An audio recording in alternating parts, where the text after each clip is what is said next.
भारत विविधता का दर्पण, एकता की मूरत और लोकतंत्र की जननी है। विश्व का सबसे विशाल लोकतंत्र होने के नाते भारत की संसद विचार, विमर्श और निर्णय का केंद्र रही है, जहां जन जन की आकांक्षाओं पर चर्चा हुई और देश के भविष्य की दिशा तय की गई। 1952 से 1987 तक लोकसभा के पहले 7 कार्यकाल ये केवल संसदीय सत्र नहीं थे, ये उस भारत का निर्माण काल थे जो स्वतंत्र होकर खुद को एक संप्रभु राष्ट्र के रूप में गढ़ रहा था। यहीं बने नए नियम और कानून, यहीं उठी किसान, मजदूर, गरीब, वैज्ञानिक और शिक्षाविद, हर वर्ग की आवाज। इन्हीं बहसों में 5 ईयर प्लान्स तय हुए।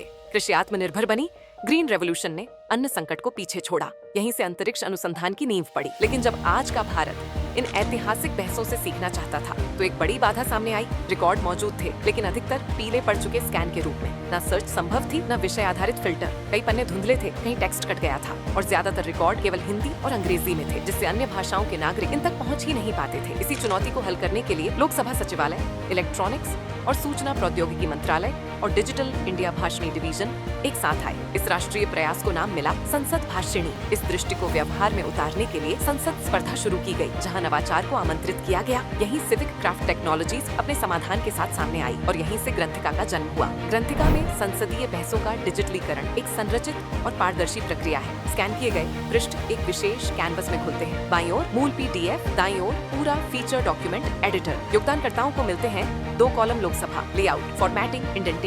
कार्य पूरा होने पर दस्तावेज दूसरे स्तर के वैलिडेटर्स के पास जाता है, जो वर्तनी भाषा और फॉर्मेट की सूक्ष्म जांच करते हैं। यदि त्रुटियां अधिक हों तो दस्तावेज सुधार के लिए वापस जाता है और सही पाए जाने पर अंतिम चरण में पहुंचता है। अंतिम स्तर पर संसद पुस्तकालय के विषय विशेषज्ञ पूरा प्रूफ रीड करते हैं। केवल पूर्णतः संतोषजनक दस्तावेज ही स्वर्ण मानक गोल्डन रिकॉर्ड घोषित किए जाते हैं। इसके बाद इन्हें भारत की 22 अनुसूचित भाषाओं में अनुवादित कर दिया जाता है और आम नागरिकों के लिए सार्वजनिक रूप से उपलब्ध कर दिया जाता है। इस पूरी प्रक्रिया को मॉनिटर करता है एक रोल बेस्ड एक्सेस डैशबोर्ड। यहाँ उच्च अधिकारी रियल टाइम में देख सकते हैं कितने दस्तावेज अपलोड हुए, कितने योगदान में हैं, कितने वैलिडेट हुए और कितने गोल्डन रिकॉर्ड बने। लीडरबोर्ड के माध्यम से छात्रों की भागीदारी और योगदान भी पारदर्शी रूप से ट्रैक किया जाता है। आज देश भर के विश्वविद्यालयों के हजारों छात्र लगातार इस प्रक्रिया में भाग ले रहे हैं। संसद स्पर्धा के अंतर्गत कई 3 दिवसीय योगदान कार्यक्रम निरंतर आयोजित किए जा रहे हैं। यह अनुभव छात्रों को न केवल तकनीकी दक्षता देता है, बल्कि संसद की कार्यप्रणाली, कानून निर्माण और संवैधानिक भाषा की गहरी समझ भी देता है। यह एक सतत राष्ट्रीय प्रयास है, जहां संसद,